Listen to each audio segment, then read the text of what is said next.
یہ تو ان لوگوں کی کہانی ہے جنہوں نے بتوں کو پوجا اور ان کو وہ پروٹوکول دینے لگے، وہ تعظیم دینے لگے، وہ محبت دینے لگے جو اللہ کا حق ہے، جس نے پیدا کیا ہے۔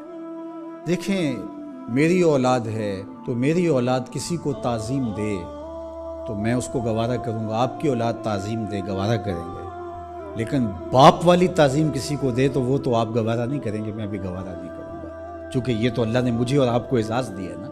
میری اولاد میرے سے ضد کر کے بھی کھلونے مانگ لے، کوئی چیز مانگ لے تو میں ضد پوری کروں گا اور مجھے خوشی ہوگی، لیکن میری اولاد کسی اور سے مانگے تو میری غیرت جاگے گی کہ یہ تو میرا حق تھا کہ میری اولاد کو مجھ سے اپنی ضروریات کی تکمیل کے لیے سوال کرنا چاہیے تھا، اس نے کسی اور سے کیا تو میرا رب بھی گوارا نہیں کرتا کہ میرا بندہ ہو کسی اور کی دہلیز پہ جائے۔ کہا تمہارے جوتے کا تسمہ بھی ٹوٹ جائے تو اپنے رب سے مانگو، وہ تمہیں دینے والا ہے، تمہاری ضرورتوں کی تکمیل کرنے والا ہے، یہ تمہارا رب گوارا نہیں کرتا۔ اللہ اکبر۔ حضور نے سوال کرنے سے منع کیا۔ حضرت ابوبکر صدیق رضی اللہ تعالی عنہ سواری پہ بیٹھے تو ہاتھ سے کوڑا گر گیا، تو آپ گھوڑا کھڑا کیا، نیچے اترے، کوڑا اٹھایا، پھر بیٹھے، تو کسی نے کہا کہ یہ آپ فرما دیتے، ہم پکڑ کے آپ کے ہاتھ میں دے دیتے۔ کہا حضور نے سوال کرنے سے منع کیا۔ یہ ہیں وہ لوگ جو عمل کرنے والے ہیں اور ہم تو باتیں کرنے والے ہیں۔ والذین آمنوا اشد حبا للہ، اور جو اہل ایمان ہیں وہ اللہ کو ٹوٹ کے چاہتے ہیں، شدید، بلکہ شدید سے آگے اشد ہے لفظ، یہ طلباء جانتے، اس میں تفضیل ہے۔ جو اہل ایمان ہیں وہ اللہ سے ٹوٹ کر محبت کرتے ہیں، محبت کی جو آخری حد ہے، اور یہاں محبت میں اشد کا لفظ کہہ لیے، دوسرے لفظوں میں اس کو عشق کہہ سکتے ہیں۔ جو اہل ایمان ہے وہ رب سے عشق کرتے ہیں، وہ رب سے ٹوٹ کر محبت کرتے ہیں۔ اشد حب للہ، شدید محبت نہیں، اشد محبت۔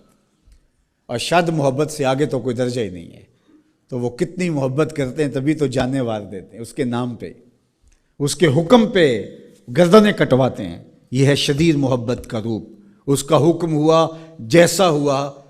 ذرا دیکھیے یہ کتنے لوگ ہیں، آپ کوئی شہر سے آیا ہے، کوئی دیہات سے آیا ہے، کوئی دوسرے شہر سے آیا ہے، کوئی گلیوں سے نکل کے آ گیا ہے، تو یہ کیوں بھاگے بھاگے آ رہے ہیں؟ آج کل تو کسی کے پاس 10 منٹ نہیں ہے، تو آپ کہیں گے جمعہ ہے، رب کا بلاوا ہے، آگے یہاں میں چاہوں تو 1 گھنٹہ گفتگو کروں، آدھا کروں، آپ بیٹھے رہیں گے، پھر چلے جائیں گے، ابھی گھر جا کے کمر سیدھی نہیں ہوگی تو پھر مسجد سے بلاوا آئے گا، آپ پھر بھاگے چلے آئیں گے۔ تو وہ مالک اس محبت کی لاج رکھنے والا ہے۔ یار اللہ سے محبت بہت بڑی دولت ہے، آج اللہ سے محبت ہم بھول گئے ہیں۔ حضور علیہ الصلاۃ والسلام کی محبت بھی اللہ کی محبت ہے، یہ بات ذہن میں رکھیے گا۔ اس کا یہ مطلب نہیں ہے کہ کوئی شخص حضور کی محبت کی نفی کر دے اللہ کی محبت کا نام لے کر، جس طرح کہ ایک فکر ایسی بھی موجود ہے، لیکن دوسری جانب بھی کچھ ایسی صورتیں اتر گئی ہیں کہ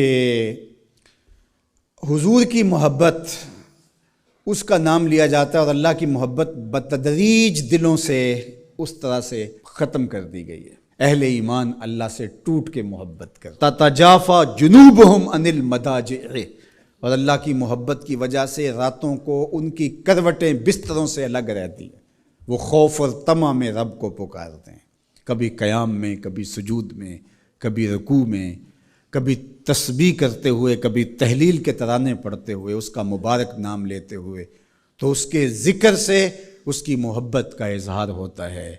نماز پڑھو تو ڈوب کے پڑھو، سجدہ کرو تو ڈوب کے پڑھو، گویا تم اپنے مالک کی دہلیز پہ اپنا سر رکھ دیا ہے، اور پوری تندہی کے ساتھ اس کے حضور سجدہ ریزیاں کرو، چونکہ وہ ہمارا خالق ہے،